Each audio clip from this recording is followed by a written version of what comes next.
वैद्यसौ समिधा प्रशांत चेंडके आजच्या या हृदय कार्यक्रमात आपल्या सगळ्यांचे सहर्ष स्वागत करते. आजच्या या कार्यक्रमाचं प्रयोजन म्हणजे आमचे वडील श्री वसंत विनायकराव कुलकर्णी आणि आई सौभाग्यवती कुमुदिनी वसंतराव कुलकर्णी यांची वयाची आणि सहजीवनाची सुवर्ण महोत्सवी वर्षाची ही वाटचाल आहे. त्यानिमित्तानं आम्ही हा कार्यक्रम आयोजित केला आहे. आणि याच्यात एक दुसरा दुग्धशर्करा योग असा की या सुवर्ण महोत्सवी वर्षासोबतच आजचे जे आपले प्रमुख वक्ते आणि मार्गदर्शक आहेत त्यांच्या साहित्य शारदेच्या सेवेची ग्रंथनिर्मितीची सुद्धा 75 ही पूर्ण झालेली आहेत. 2च दिवसांपूर्वी त्यांचा 75वा गाणेश्वरी मनोबोध हा ग्रंथ प्रकाशित झाला आहे. त्याच्यामुळे हा एक खूपच छान योग जुळून आलेला आहे. आपण त्यांच्या रसाळवाणीचा आता प्रत्यय घेणारच आहोत. असेच ज्ञानभांडार दादांच्या हातून निर्माण होत राहो ही ईश्वरचरणी प्रार्थना करते. आणि या कार्यक्रमाचा उद्देश असा की जसं कविवर्य मोरोपंत म्हणतात त्यांच्या केकावलीमध्ये म्हणतात तसं सुसंगती सदा घडो, सुजनवाक्य कानी पडो, कलंक मतीचा झडो. चातुर्मास सुरू आहे, आपल्या मतीचा कलंक झडावा यासाठी ह्या सुजनांच्या सहवासाचा एक योग जुळून यावा असा हा प्रयत्न केलेला आहे. आपल्या मतीचा कलंक म्हणजे जी काही निगेटिव्हिटी असेल किंवा वाईट विचार असतील किंवा ह्याच्यातनं आपण बाहेर निघून ज्ञान शुद्ध व्हावं, आपलं बुद्धी शुद्ध व्हावी याच्याकरता मार्गदर्शक म्हणून आपण स्वानंददादांना बोलवलेलं आहे.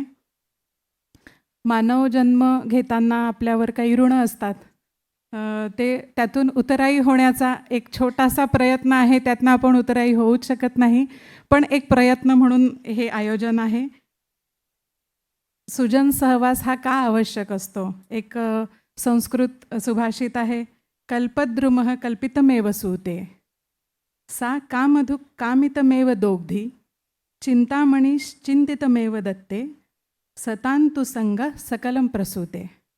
कल्पवृक्ष कल्पिलेलंच देतो, कामधेनू कामना केलेल्या गोष्टीच पुरवते, चिंतामणीसुद्धा चिंतिलेलेच देतो, पण संतांची नुसती संगतही सर्व काही देऊन जाते. त्याच्यामुळे हा सुजन सहवासाचा दुर्लभ असा योग जुळवून आणण्याचा आपला प्रयत्न आहे. आणि हा सुजन सहवास स्वानंददादांच्या रूपाने आपल्याला लाभतो आहे. आणि तसेच खूप सारे सुजन आज या सभागृहामध्ये उपस्थित आहेत, त्याचाही एक खूप मोठा आनंद आहे. सुवर्ण महोत्सवी वर्षाचं आजच्या भाषेत सेलिब्रेशन, समाज ऋणातून उतराई होण्याचा प्रयत्न असा म्हणून एक आमच्या आईबाबांच्या इच्छेनुसार राष्ट्रीय स्वयंसेवक संघाच्या मुशीतून तयार झालेले असल्यामुळे काहीतरी समाजासाठी आपण केलं पाहिजे अशा भावनेतनं त्यांनी काही ठरवलेलं आहे. काही सेवाभावी संस्थांना एक सहयोग म्हणून आपण काही देणार आहोत. त्या निमित्ताने पण इथे आपण काही संस्थांचे बोलवलेले आहेत. मी श्री वसंत विनायक कुलकर्णी व सौ कुमुदिनी वसंत कुलकर्णी यांना विनंती करते की त्यांनी स्वानंददादांना व्यासपीठावर घेऊन यावं.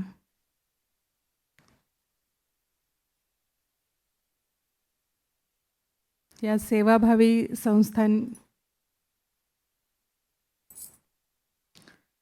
संस्था मी जे बोलली त्यामध्ये एक आहे माधव नेत्रालय.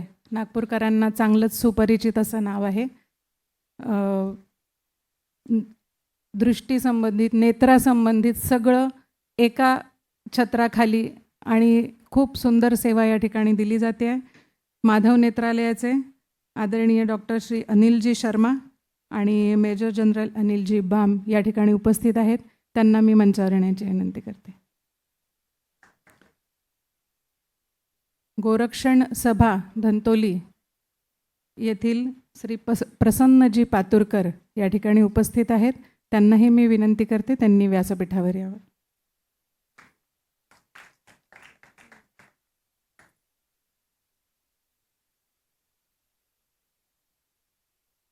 तसंच सिद्धिविनायक सेवा फाउंडेशनच्या ज्योत्स्नाताई कुऱ्हेकर पण अपेक्षित आहेत. आल्या की आपण त्यांना आपल्यासोबत जोडून घेऊया. यानंतर आपण कुठलंही कार्य सुरू करण्याच्या आधी भगवंताचं अधिष्ठान आवश्यक असतं. सामर्थ्य आहे चळवळीचे, जो जे करील तयांचे, परंतु तेथे भगवंताचे अधिष्ठान पाहिजे. आपण दीपप्रज्वलन करून कार्यक्रमाची सुरुवात करूया. मी मान्यवरांना विनंती करते की त्यांनी दीपप्रज्वलनासाठी.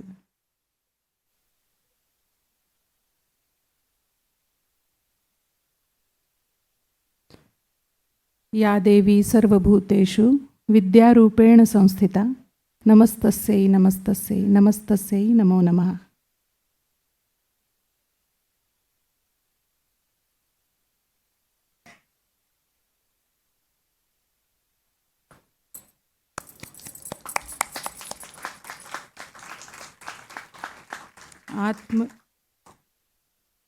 तमसोमा ज्योतिर्गमय, अंधकाराकडून प्रकाशाकडे जाणारा हा मार्ग, त्याचं हे प्रतीक.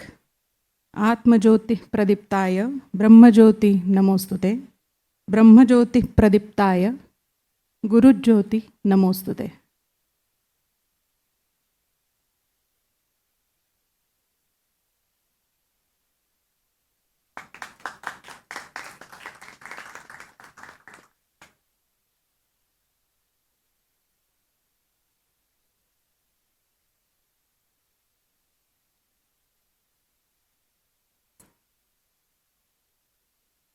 सर्व मान्यवरांचे आदरपूर्वक सप्रेम स्वागत.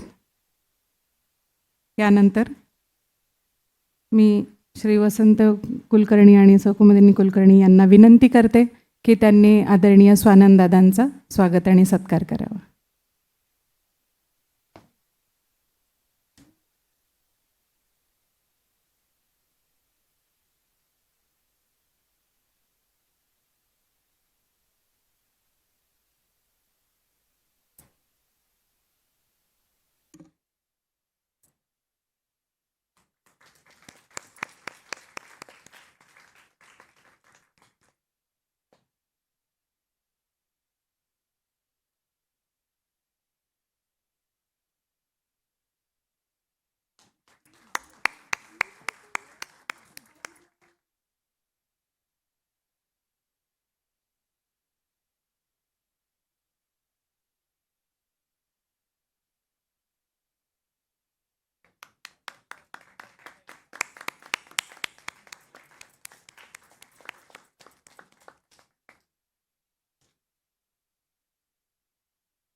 यानंतर मेजर जनरल अनिलजी बाम यांचं स्वागत group captain retired Shri Sameer Kulkarni करतील असे मी त्यांना विनंती करते.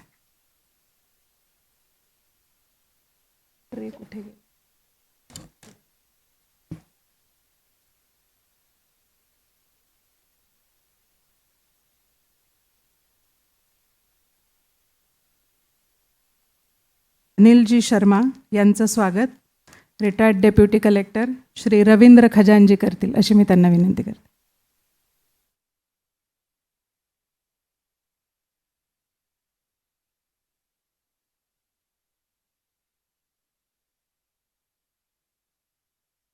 सभेचे श्री प्रसन्नजी पातुरकर यांचं स्वागत श्री प्रशांत चेंडके करतील अशी मी त्यांना विनंती करते.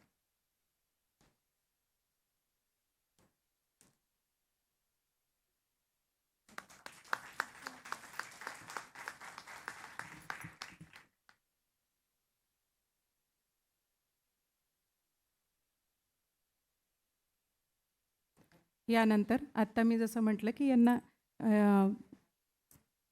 या सुवर्ण महोत्सवी वर्षानिमित्त या सहयोग राशी या दोन संस्थांना द्यायची आहे. मी श्री वसंत कुलकर्णी आणि सौ कुमुदिनी कुलकर्णी यांना विनंती करते की त्यांनी ही सहयोग राशी या संस्थांच्या प्रतिनिधींना प्रदान करावी. माधव नेत्रालयचे डॉक्टर अनिलजी शर्मा आणि मेजर जनरल अनिलजी बाम.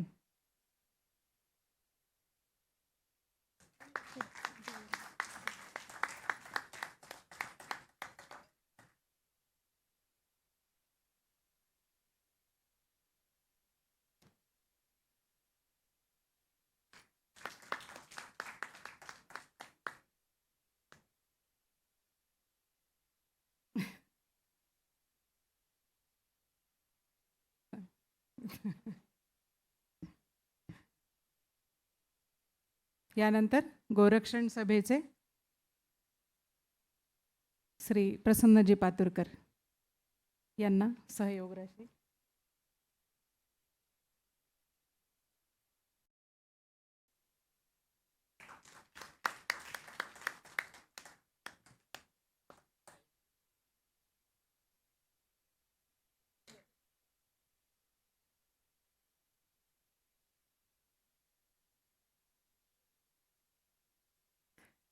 हे सगळे एक नवीन थोडासा प्रयत्न असा केला की हे जे सगळे आर्टवर्क आहेत हे कुमारी निर्मोही चेंडके यांनी केलेले आहेत. मी निर्मोहीला व्यासपीठावर बोलवते.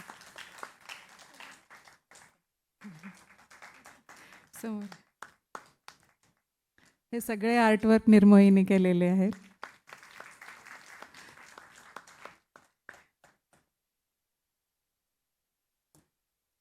धन्यवाद. यानंतर मुख्य आपण ज्यांना ऐकायला आलेलो आहोत तो आपण कार्यक्रम सुरू करू. आदरणीय स्वानंद पुंड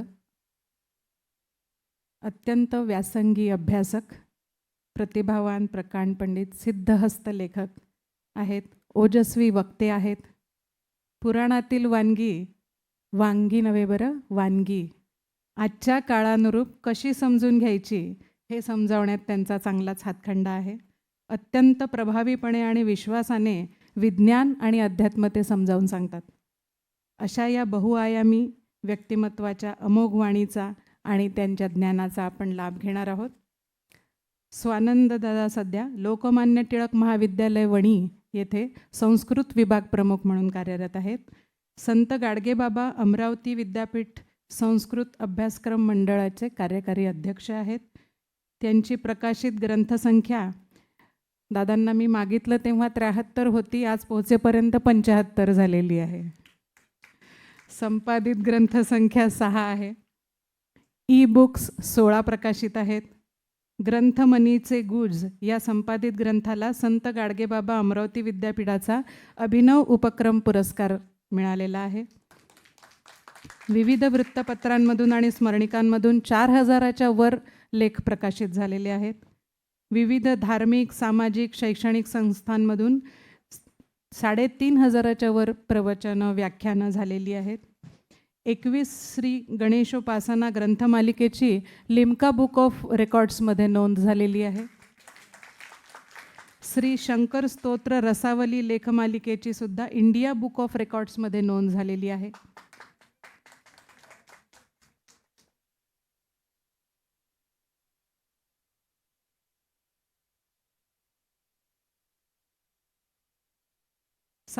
संस्कृत साहित्याचे सुबोध मराठीत रसग्रहण करून देणारे सर्वप्रथम आणि एकमेव यूट्यूब चॅनल गिरवाणवाणीची इंटरनॅशनल बुक ऑफ रेकॉर्ड्समध्ये नोंद झालेली आहे.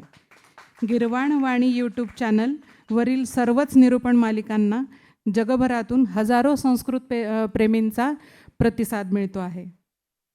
नीतिशतकावर आधारित 10 प्रमाणपत्र अभ्यासक्रमांना कवी कुलगुरू कालिदास संस्कृत विद्यापीठाची मूल्यवर्धित अभ्यासक्रम म्हणून मान्यता मिळालेली आहे. टिळक महाराष्ट्र विद्यापीठ पुणेद्वारा नीतिशतक पूर्वार्ध आणि नीतिशतक उत्तरार्ध अशा प्रत्येकी 2 श्रेयांकांच्या 2 अभ्यासक्रमांना मान्यता आणि अभ्यासक्रमात स्थान मिळालेलं आहे. याच स्वरूपात मेघदूतम, अभिज्ञान शाकुंतलम, स्वप्नवासव दत्तम यावर देखील अभ्यासक्रम उपलब्ध आहेत ऑनलाईन यूट्यूबवर.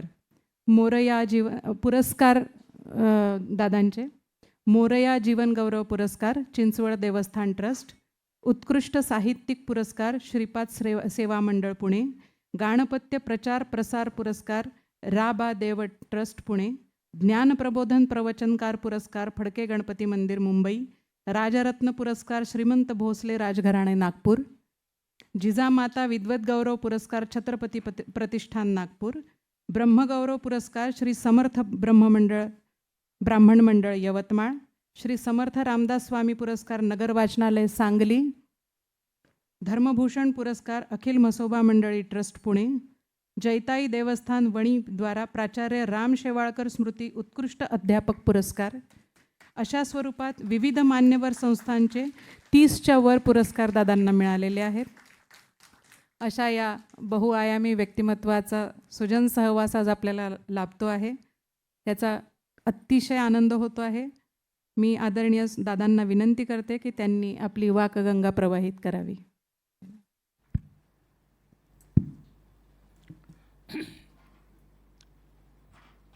ओम नमस्तस्मै गणेशाय ब्रह्मविद्याप्रदायिने यस्यागस्त्यायते नाम विघ्नसागरशोषिणे ध्याये स्थिरेण चित्तेन गणेशं सर्वसिद्धिदं बुद्धिप्रकाशकं पूर्णं योगिनां हृदि संस्थितं स्वानन्देशं गणेशानं महावाक्यस्वरूपिणं तत्त्वमस्याकृतिधरं सिद्धिबुद्धियुतं भजे. परब्रह्म परमात्मा भगवान श्री गणेश, विश्वमोहिनी माँ शारदा, सत्कारमूर्ती आदरणीय वसंतराव, आदरणीय काकू, आयोजिका समिधाताई, प्रशांतजी, उपस्थित बंधू भगिनींनो,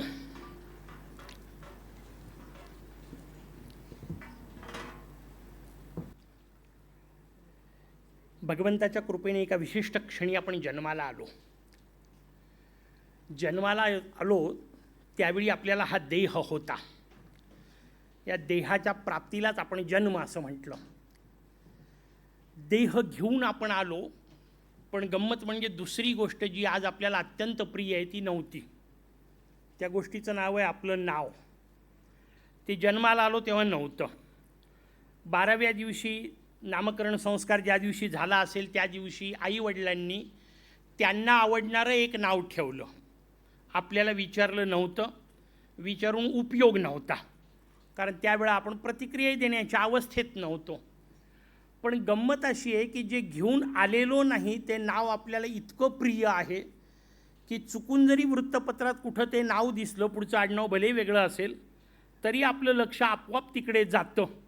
इतकं आपल्याला आपलं नाव प्रिय आहे. लक्षात घ्या, परिस्थिती अशी मजेदार होणार आहे की आयुष्याच्या शेवटी आपण सांगितलं येताना देह होता, नाव नव्हतं. आयुष्याच्या शेवटी देह राहणार नाही, नाव मात्र शिल्लक राहील. आणि महत्त्वाची गोष्ट, ते शिल्लक राहिलं पाहिजे. नसलेल्या नावापासून, असलेल्या देहापासून असलेल्या नावापर्यंतचा जो प्रवास त्याला जीवनयात्रा असं म्हणतात. तुमची माझी जीवनयात्रा झाली पाहिजे, प्रवास नाही. दोनमधला फरक व्यवस्थित लक्षात घ्या.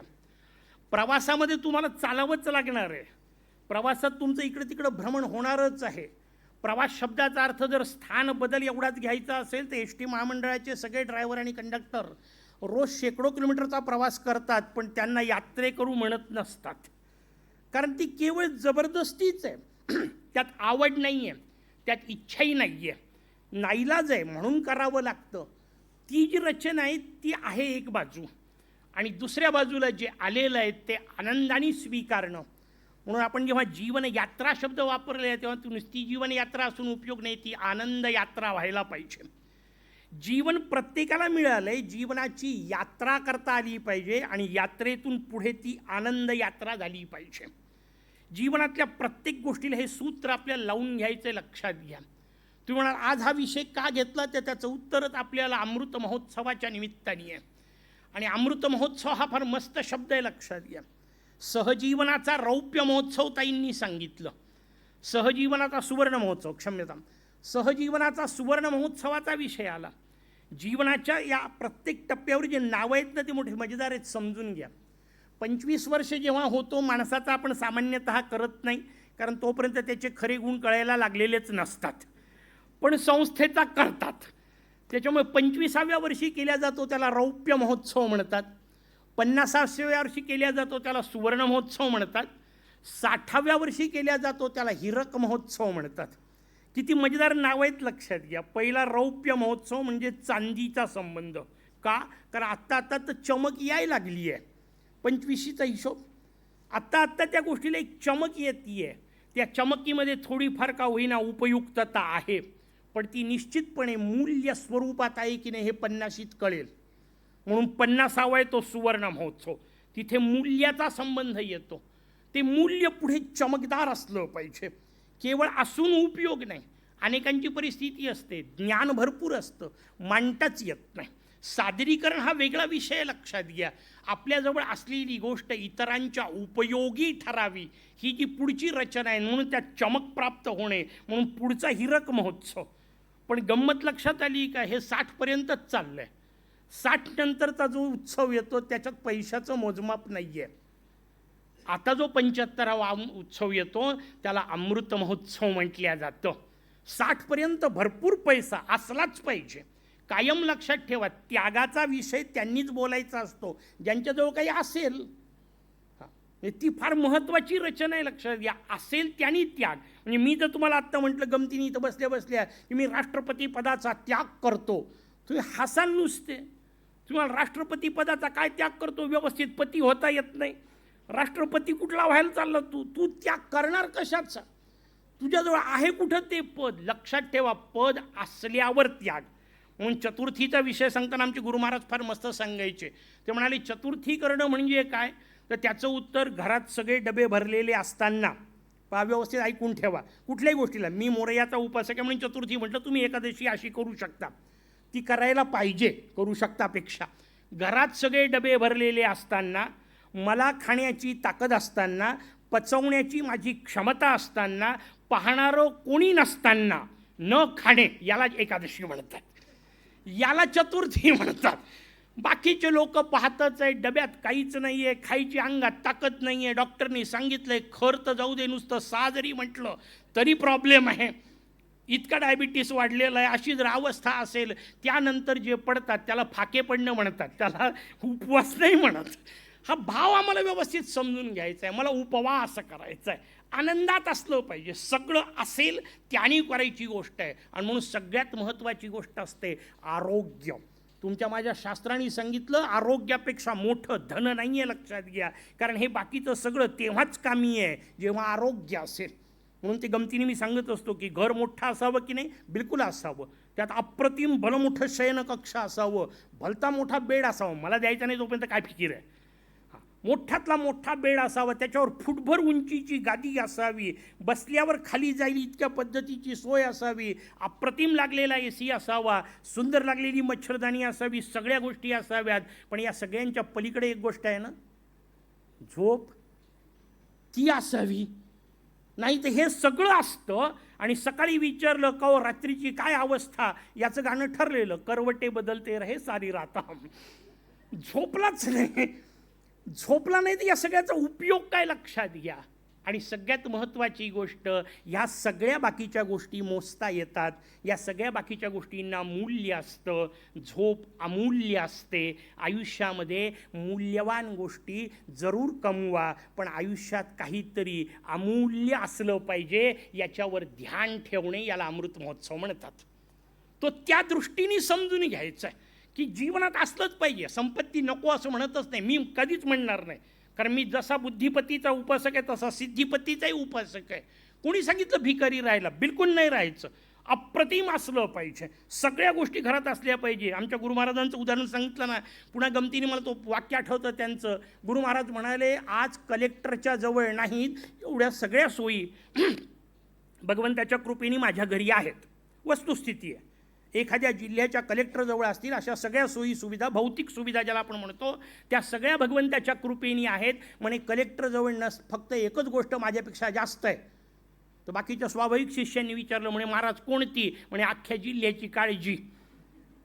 कारण ती कलेक्टर जो जास्तीची आहे ती माझ्या मागे नाही आहे.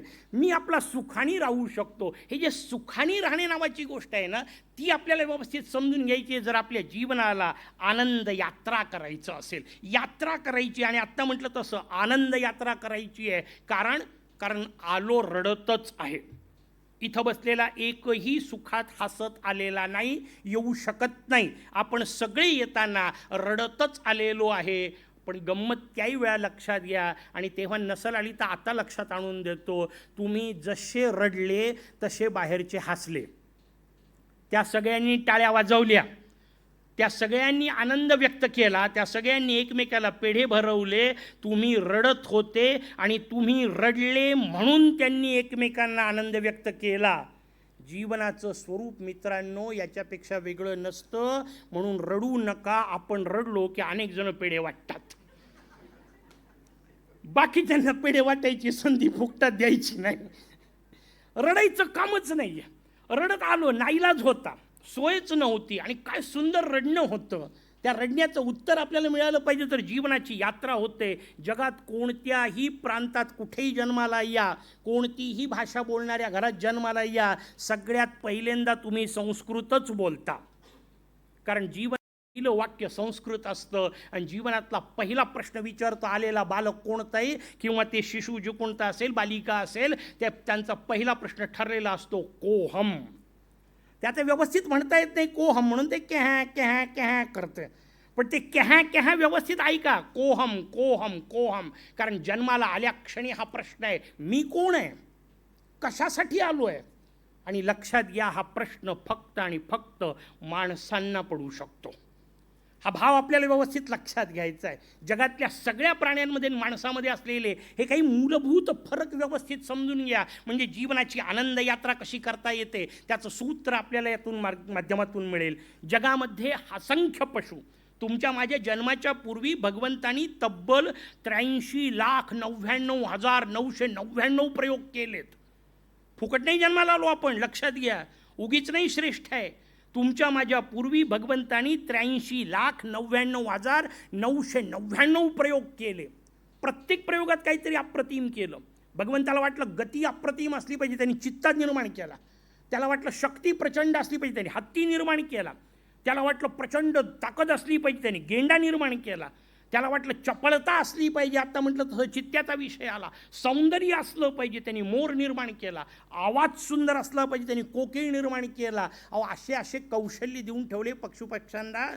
पाहिल्यानंतर आश्चर्य वाटतं. एक लहानसा सुगरण नावाचा पक्षी झाडाची एक फांदी पकडतो, गवताची एक एक काडी घेऊन येतो, त्या फांदीच्या भोवताल गुंडाळत गुंडाळत स्वतःचं घरटं तयार करतो. हवेच्या प्रत्येक झुळकीवर हलणारं घर अमेरिकेच्या प्रेसिडेंटच्याही नशिबात नाही आहे.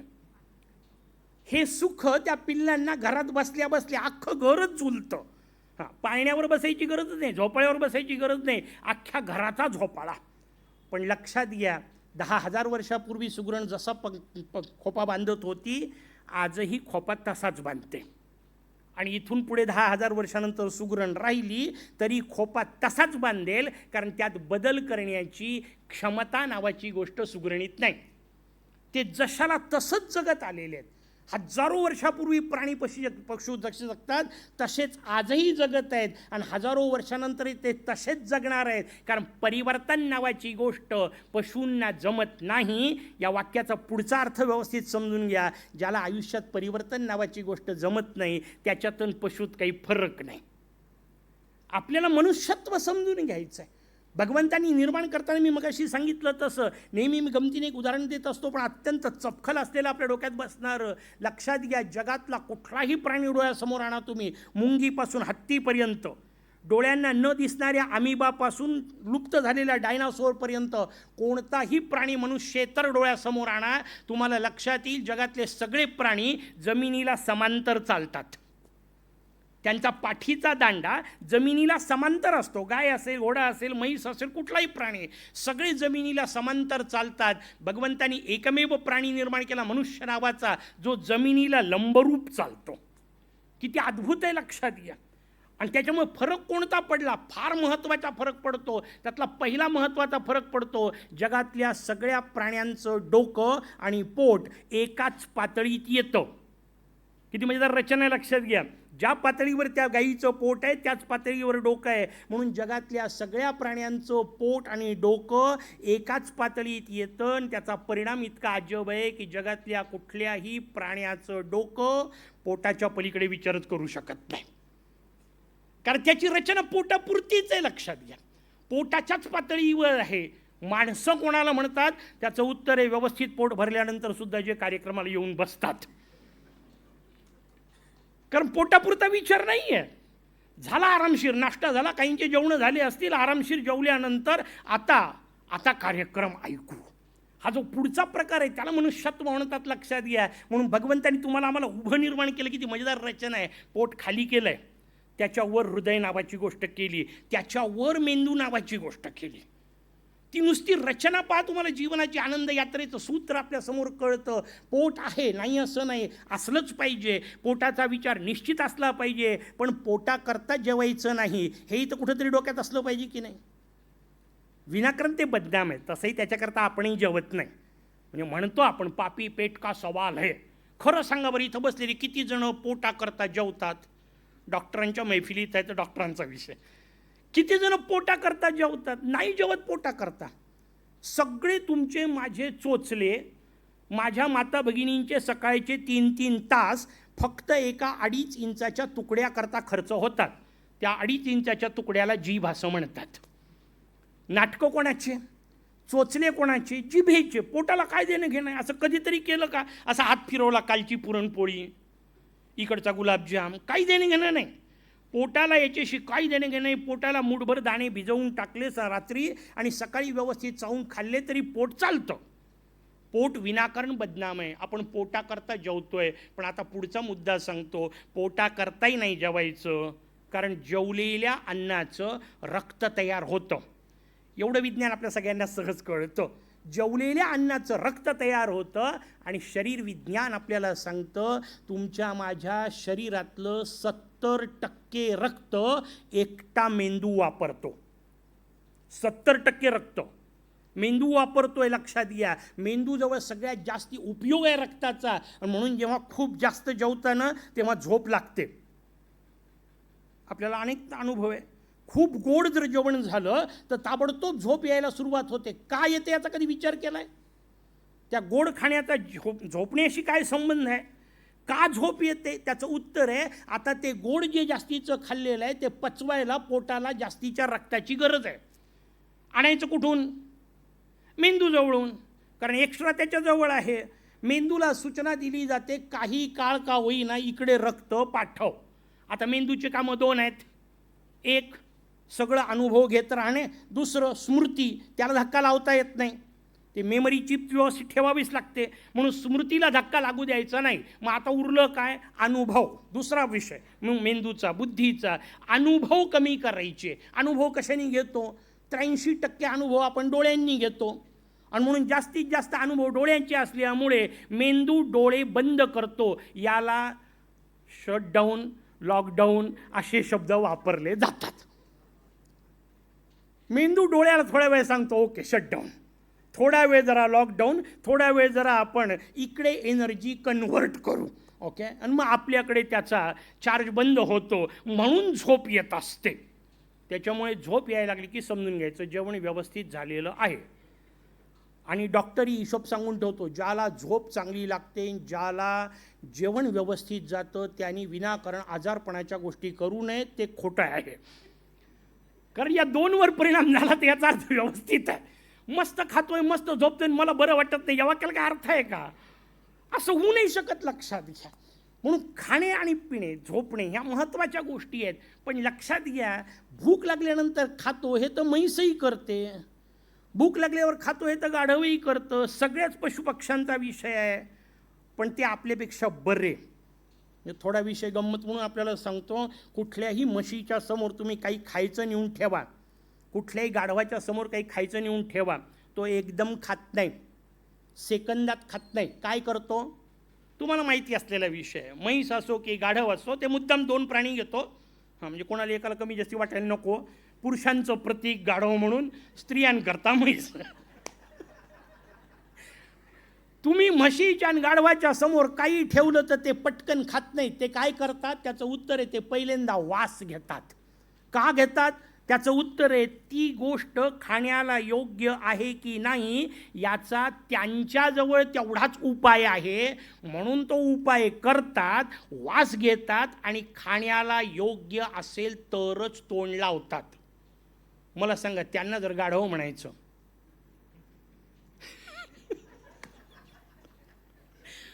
तर मग जे सकाळ दुपार संध्याकाळ जे वाटेल ते टाकत राहतात, त्यांना माणूस कसं म्हणायचं? काय खायचं याचं भान असलं पाहिजे, कसं खायचं याचं भान असलं पाहिजे, कुठे खायचं याचं भान असलं पाहिजे. राक्षस म्हणजे काय व्यवस्थित समजून घ्या. खाण्याचा विषय निघाला म्हणून राक्षस ओळखला कुठे, त्याचं एक मजेदार उदाहरण तुम्हाला सांगतो. सगळ्यांना ऐकलेली कथा आहे, मग अशी सांगितलं पुराण वाङ्मय तर आलं पाहिजे म्हणून. सगळ्यांनी पुराणात ऐकलेली कथा आहे समुद्रमंथनाची. समुद्रमंथनाची कथा अनेक दृष्टीने ऐकून घ्या. कथा कशा ऐकायचे हे या निमित्ताने ऐकून घ्या.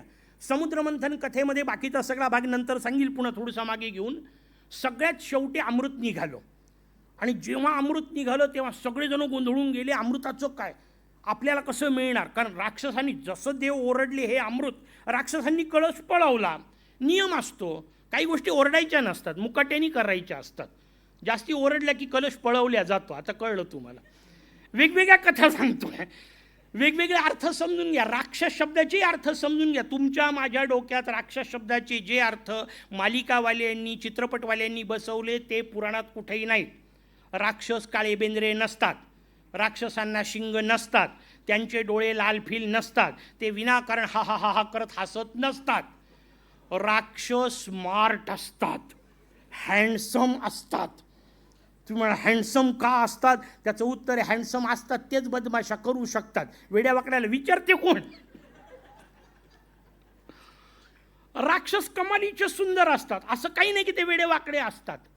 मग त्या का दाखवले तर ते तुमच्या माझ्या डोक्यात बसले की वाईटपणा म्हणजे हे, त्याच्यामुळे आपण ते तसं वर्णन करतोय. तसं काही वर्णन नाही. मग राक्षस ओळखायचे कसे? चला जाऊ द्या, मूळ कथेवर तर येतोच, पण विषय निघाला तर त्याच्यातून आपल्यासमोर सांगतो. आपण स्वतःला लावून घ्यायचं आहे, ते महत्त्वाचं आहे. हां, नाही तर 5000 वर्षापूर्वीचे राक्षस सांगत होते, आपल्याला काही फरक पडत नाही असं नाही.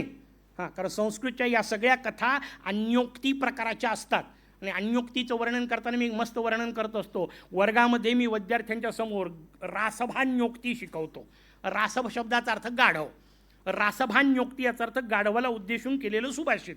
वर्गात शिकवताना मी मुलांना मस्त विचारतो, म्हटलं मुलांनो ही काय आहे? मुलं म्हणाले रासभान्योक्ती. म्हटलं कोणाला उद्देशून सुभाषित लिहिलं आहे? म्हणे गाढवाला उद्देशून. म्हटलं गाढवाला सुभाषित कळतं का? मुलं म्हणाले नाही. म्हटलं तुम्हाला कळलं का? आता हो म्हणणं भाग आहे. गाढवा करता नाही आहे सुभाषित. जे जन्माला तर माणसं म्हणून आले पण वागतात गाढवांसारखे, सुभाषित तर त्यांच्यासाठी आहेत. राक्षसही आपल्यातले समजून घ्यायचेत. मग कशाला राक्षस म्हणतात? मग अशी म्हणतात तशी व्याख्या त्याच कथेत व्यवस्थित समजून घ्या, म्हणजे आपल्याला मजेदार लक्षात येतं. समुद्रमंथन कथेमध्ये असं ठरलं की जे काही निघेल त्याच्यावर जर वाद झाला तर सध्या देवांकडे ठेवायचं. जे जे निघालं ते देवांकडे. आणि 4-5 गोष्टी निघाल्यानंतर राक्षसांनी संप केला. पहिला संप जगातला समुद्रमंथन कथेत झाला आहे. पुराण त्याही अंगाने समजून घ्या. राक्षसांनी सांगितलं याच्यानंतर आम्ही काही काम करणार नाही, कारण आम्हाला काहीच भेटत नाही आहे. आम्ही काम कशाला करायचं? चांगल्या चालू असलेल्या कामाला बंद करतात, त्यांना राक्षस म्हणतात. पहिली व्याख्या व्यवस्थित समजून घ्या. काळी बेंद्रे असायची गरज नाही. व्यवस्थित अमृतमंथनाचं कार्य सुरू होतं, मध्ये खोडा घालतात, त्यांना राक्षस म्हणतात. पहिला विषय. त्यानंतर ठरलं ठीक आहे आता जे निघल ते तुमचं. काय निघालं? त्याचं उत्तर आहे दारू निघाली. त्या 14 रत्नामध्ये एक रत्न वारुणी, सुरा, त्याला शब्द आहे. सुरा म्हणजे दारू निघाली. राक्षस म्हणतात चलो ले लेंगे. तुम्ही म्हणतात मध्येच हिंदीवर का गेले? त्याचं उत्तर आहे ते घेतल्यानंतर लोक मराठी कुठं बोलतात. तिचं नाव घेतलं तरी हिंदी निघालं. ती दारू घेऊन मोकळे झाले. आता कळलं का राक्षस म्हणजे काय? अमृत निघण्यासाठी प्रयत्न सुरू केल्यानंतर मध्ये दारू भेटली की जे घेऊन घेतात त्यांना राक्षस म्हणतात. सगळी मेहनत अमृतासाठी चालली आहे ना. अमृत प्राप्ती होईपर्यंत काम केलं पाहिजे ना. त्याला व्यवस्थितपणा म्हणतात, त्याला नियोजन म्हणतात. मध्येच दारू भेटली, मेहनत कमी नाही करत. लक्षात घ्या, अगदी ढकल ठेले चालवणेवाला माणूससुद्धा रोजचे हजारो रुपये कमावतो. अडचण एकच आहे, घरी 500ही जात नाहीत. राक्षस त्याला म्हणतात. तिसरा हिशोब होता आपल्यासमोर देवांचा. ते अमृत मिळेपर्यंत शांत राहिले, तोपर्यंत मेहनत त्यांनी सोडली नाही. लक्षात घ्या, त्याला देव म्हणतात. मध्येच दारू मिळाली तर सोडून देतात, त्यांना राक्षस म्हणतात. अमृत मिळेपर्यंत मेहनत करतात, त्यांना देव म्हणतात. हे 2 गट झाले. आणखीन एक गट होता, नाही पटकन लक्षात येत, फार अल्पसंख्याक असतात ते. एकटे होते. का? कारण तसा दुसरा नसतोच कोणी, म्हणून एकटे होते. लक्षात घ्या, दारू पिऊन मोकळे झाले ते राक्षस, अमृत मिळेपर्यंत मेहनत करतात ते देव, पण इतरांना अमृत प्यायला मिळावं म्हणून जे स्वतः विष पिऊन मोकळे होतात ते महादेव असतात. तिसरा गट आहे, एकटेच आहेत ते, तसे दुसरे असूच शकत नाहीत, म्हणून तर महादेव आहेत इतरांच्या अमृता करता. आणि माता भगिनींनो, विषय निघाला म्हणून तुमच्याकरता सांगतो, काय मस्त कथा आहे, किती वेगवेगळ्या पद्धती. एक कथा घेतली तर आपल्याला आरामशीर महिनोन महिने त्याच्यावर विवेचन करता यावं, इतकी सुंदर रचना, किती मजेदार कथा आहे. जेव्हा ते विष निघालं ना, आकाशवाणी झाली की जोपर्यंत हे कोणी घेणार नाही तोपर्यंत दुसरं काही निघणार नाही. सगळ्यांनी प्रार्थना केली भगवान भोलेनाथांची. भगवान भोलेनाथ येऊन पोहोचले. जास्त महत्त्वाचा विषय पुढचा आहे. त्याने सांगितलं ठीक आहे, पिऊन टाकतो, काही पंचायत नाही, फक्त एकच अट आहे, तिन्ही दिलं पाहिजे. तिन्ही सौभाग्यवतीने, मा पार्वतीने, अन्नपूर्णा आहे ती, तिन्ही दिलं पाहिजे. सगळ्यांनी प्रार्थना केली आई जगदंबेची. आणि काही लेकरं आहेत ना, त्या सगळ्या लेकरांनी आईला प्रार्थना केली, आई बापाला विष दे. अजब प्रार्थना आहे. पण मा अन्नपूर्णा म्हणते ठीक आहे, सगळ्या लेकरांकरता असेल तर तोही प्रश्न नाही. मा अन्नपूर्णेनी त्या विषाला हात लावला, आणि जिने हात लावल्यानंतर विषाचं सुद्धा अमृत होतं, त्याला अमृता म्हणतात. ती माता भगिनीनं तुमची अवस्था आहे. अमृतमय जीवन तुमचं असतं, कारण तुमचा हात लागल्यानंतर त्याचं अमृत होतं. बाकी आणली ती भाजी होती, खाण्याच्या लायकीची तुम्ही बनवता, बनवत असाल असं गृहीत धरून बोलतोय. नाही तर मी आपला दणकून सांगतोय, विष खाल्लं तरी अमृत झालं पाहिजे. मध्ये बसलेले आमचे काही बंधू म्हणतील, अविचारची भाजी खाऊन आजारी पडलो, असं नको निदान. त्यातला विनोद बाजूला ठेवा, पण लक्षात ठेवा. आणि माता भगिनीनं वस्तुस्थिती आहे, तुमचा हात लागतो ते मस्त फरक पडतो. आम्ही मानतो ती फक्त इमारत असते, त्याचं घर मातेचा स्पर्श होतो तेव्हा होतं. आणि म्हणून माणूस विटा मोजत फिरतो, गिट्टी मोजत फिरतो, दगडं मोजत फिरतो, सिमेंटच्या बोऱ्या मोजत फिरतो.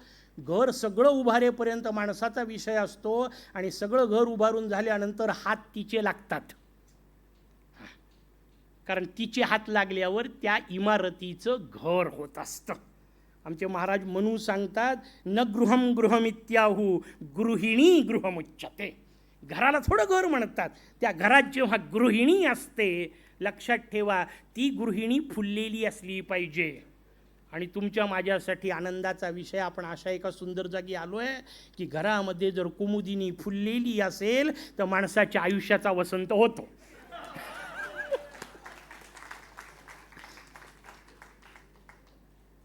पण हे करायचं असेल तर आयुष्याची समिधा करावी लागते, तेव्हा मग प्रश्न अवस्था प्राप्त होते. सहज गमतीत आहे, पण हे नावं आपोआप जुळलेले आहेत. आपोआप नाही जुळलेले. 50-50 वर्षापूर्वी जेव्हा ठेवले तेव्हा ठेवण्यावाल्यांच्याही डोक्यात नव्हतं, पण हे अर्थ येतात का, हे आपण आपल्या कृतीने करायचे असतात. लक्षात घ्या. म्हणून मी आपल्याला सांगत होतो, अमृताचा विषय आणि खाण्याचा विषय, त्याच्यावरून विसरले नाही का मूळ, नाही तर बाकीचं सगळं ऐकत बसायचं. खाण्याचा विषय चालू होता. त्या अमृतमंथन कथेत शेवटचा प्रसंग आला, जेव्हा देव जोरात ओरडले अमृत, आणि राक्षसांनी कलश पळवला. सगळ्यांनी पुन्हा भगवान विष्णूंना प्रार्थना केली, काय करायचं. भगवान विष्णू मोहिनी वेशात नटले असं वर्णन आहे, तेही ऐकून ठेवा, मोठं मजेदार आहे. सगळे राक्षस, जशी ती मोहिनी समोर आली, सगळे राक्षस आत्तापर्यंत मारामाऱ्या करत होते, कलश एकमेकाच्या हातून उचलत होते, भांडत होते, अचानक थांबले. का? समोर सुंदर बाई आली. समोर सुंदर बाई आल्यावर हातातले कामं जे थांबवतात त्यांना राक्षस म्हणतात. पुढची व्याख्या, या व्याख्या सगळ्या समजून घ्या व्यवस्थित. आणि आयता मेहनत करून मिळालेला कलश आयता बाईच्या हातात देतात, त्याला राक्षस म्हणतात. आणखीन पुढच्या व्याख्या समजून घ्या. बरं, देवतांना ते भगवान विष्णूच दिसत होते, दैत्यांनाच फक्त मोहिनी दिसली. तिने प्रश्न विचारला, कारण म्हणजे सगळे कश्यपाचे पोरं ना. बरं, ते फार महत्त्वाचं आहे. दैत्यही कश्यपाचेच पोरं आहेत आणि देवही कश्यपांचेच मुलं आहेत.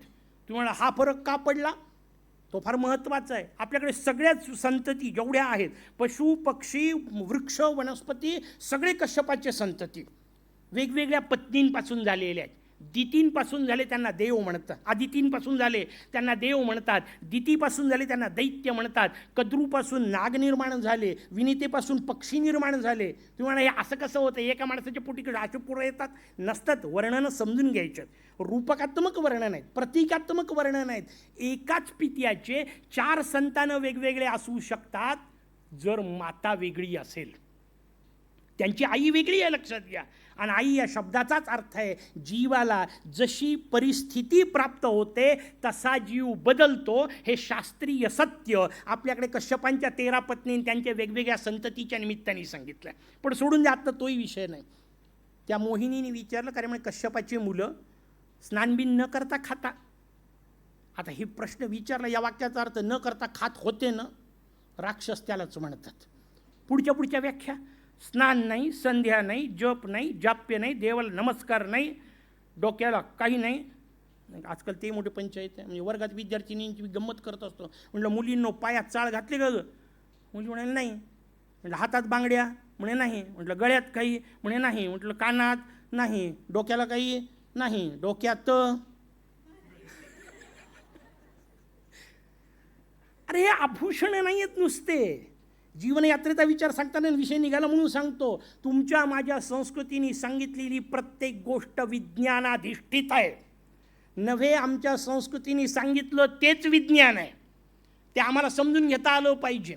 फार महत्त्वाच्या गोष्टी आहेत, व्यवस्थित लक्षात घ्या. डोक्याला गंध लावण्यापासून प्रत्येक गोष्ट विज्ञानाची. कारण इथे 72,000 पैकी 72 नाड्या एकत्र येतात. 1000तली 1 नाडी एकत्र येते. त्याच्यावर हळद, त्याच्यावर कुंकू. चिकट काही चिकटवू नका. हळद आणि कुंकूच. का हळद आणि कुंकू? विषय निघाला म्हणून एकच मिनिट विषयांतर करून सांगतो. जगातलं बेसिक पेन किलर नावाची गोष्ट आहे कापूर. आणि जगातलं बेसिक अँटीसेप्टिक आहे हळद. आणि हळद आणि कापूर एकत्र करून कुंकू तयार होतं. त्याच्यामुळे इथं जेव्हा लावाल तेव्हा 72 नाड्या आणि 72च्या माध्यमातून 72,000 नाड्या नियंत्रित राहतात, अँटीसेप्टिक राहतात, विथ पेन किलर राहतात. नवीन भाषेत सांगितलं की पटकन कळतं. आमचे वारकरी इथं दोन्हीकडे आपले गोपीचंदनाचे टिळे लावतात आणि बेफिकीर उन्हात नाही तर पावसात कुठेही भिजत फिरतात. त्यांना काही बिघडत नाही. आणि डोकं दुखल्याचं एक्काने सांगितलं नाही, कारण हे उपाय असतात. ते उपाय म्हणून पाहायला शिका. कुठल्याही डॉक्टरकडे गेलं की हाच बिंदू महत्त्वाचा आहे ना. हात इथंच धरणार, इथूनच तपासणार. याच्यावर काय असलं पाहिजे तुमच्या माझ्या संस्कृतीने सांगितलं. म्हणून इथं सोनं वापरलं पाहिजे, इथे चांदी वापरली पाहिजे. ज्या देवतेची उपासना करत असाल त्या देवतेशी संबंधित वृक्ष. मी शमीची माळ घालतो कारण मी मोरयाचा भक्त आहे म्हणून. रुद्राक्षाची घाला. सतत इथं घासत राहिलं की आरोग्य अप्रतिम राहतं. मग तिथं सोनं घासलं की माता भगिनींचं आरोग्य अप्रतिम राहतं. म्हणून सोनं घाला. नाही जमलं तर काचेच्या बांगड्या घाला, कारण काचसुद्धा सोन्याचेच गुण देते. आयुर्वेद आपल्याला सांगतं. या सगळ्याच्या मागे आयुर्वेद लक्षात घ्या. कानाचे बिंदू तुमच्या मूत्राशयाशी संबंधित आहेत. म्हणून आपल्याकडे कान टोचणे नावाचा प्रकार पुरुषांचाही होतो. नाकाच्या बिंदूचा संबंध गर्भाशयाशी आहे. म्हणून नाक फक्त स्त्रियांचं टोचल्या जातं. त्याच्यातही गर्भाशयाचा उपयोग जेव्हा करायचा आहे तेव्हाचा विषय लग्नानंतरचा. आणि म्हणून जोडवे लग्नानंतर घातल्या जातात. बाकी भले सगळे दागिने वापरा, पण याच बोटात जोडवं का? कारण या नसेचा संबंध गर्भाशयाशी आहे, त्या गर्भाशयाच्या व्यवस्थेशी आहे. या सगळ्या गोष्टीच्या मागे विज्ञान होतं. आम्ही ते समजून नाही घेतलं आणि या सगळ्याला टिंगल करत सुटलो. टिंगल करू नका. भारतीय संस्कृती हा संस्काराचा विषय आहे, तो अनुकरणाचा विषय आहे. निदान टिंगलीचा नसला पाहिजे. समजून घ्या त्याच्या मागची भूमिका. देवतांचं आणि राक्षसांचं युद्ध मी आपल्याला सांगत होतो. हे जसे यांना आंघोळीला पाठवलं त्यातले सगळेजण तर गेले स्नानाला. दनादन काय वेगळं कुठे जायचं गरजच नव्हती. समुद्रावरच करत होते. समुद्रमंथनच चालू होतं. दडादड उड्या मारल्या. स्नान करायला गेले. लांबून एकाने पाहिलं, देवतांची पंगत बसली. तुम्ही म्हणा यांना नाही का नियम? त्याचं उत्तर आहे त्या देवता आहेत नित्यशुद्ध. त्यांना बसवलं, भगवान वाढतायत. या सगळ्यांच्या दृष्टीने भगवानच आहेत होते. त्या राक्षसांना ती मोहिनी वाटत होती. त्यांना वाटलं मोहिनीने वाढायला सुरुवात केली. एक धावत आला असं वर्णन आहे. त्याचं नाव होतं स्वरभानू. हा स्वरभानू नावाचा राक्षस धावत आला. सूर्याच्या आणि चंद्राच्या मध्ये बसला. सगळ्यांनी हात पुढं केले होते. याच्या हातावर पडलं. जसं बाजूच्या सगळ्यांना वाढत वाढत चालली, मोहिनीने यालाही वाढलं आणि याला हातावर पडलं की यांनी चाटलं. दोघंही ओरडले, आमचा नाही आहे. पामजदार रचना.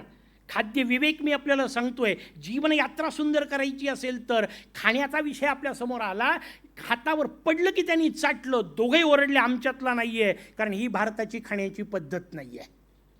पूर्ण ताट वाढल्या जाईल, शेवटी तुपाची धार पडेल, त्यानंतर भगवंताला नैवेद्य दाखवल्या जाईल, निवेदन केल्यानंतर वदनी कवळ घेता म्हणून मग जाणीजे यज्ञकर्म या भूमिकेतून ग्रहण केल्या जातं, त्याला अन्न म्हणतात. माणूस त्याच्यासाठी तयार झाला आहे. असं जेव्हा अन्न ग्रहण केल्या जाईल ना, तेव्हा ते मेंदूच्या कामाचं राहील. मगाचा मुद्दा जो आहे तो समजून घ्या. राक्षस पडलं हातावर की चाटतात, पण आज दुर्दैवाने तशीच अवस्था झाली आहे की नाही? आपली सगळ्यांची झाली आहे. जे धरलं ते चाटून पहा, जे घेतलं ते चाटून पहा. जेवणाच्या आधी चाटत राहा, जेवणानंतर चाटणं वेगळे, नंतर घ्यावेच लागतात. कारण हे खाल्लेलं पचतच नाही ना. असं नसतं खायचं. आणि आता तर इतकी परिस्थिती वाईट आली आहे, आपल्यापैकी अनेकांना वाईट वाटेल, पण नाही इलाज आहे, मी तरी काय करू, कारण व्यासपीठावर बसल्यानंतर शास्त्राशी बोलायचं नसतं. पण आजकाल परिस्थिती इतकी वाईट आली आहे, एक तर आपल्याकडे शास्त्राने सांगितलं उभ्यानी पाणीसुद्धा पिऊ नका, पाणी बसून प्यायचं असतं. आजकाल जेवतात उभ्याने, हातात डिश घेऊन, चप्पल बिप्पल काढायचा विषयच नाही, आणि हातात डिश घ्यायची आणि एकमेकीला म्हणायचं बफे लो.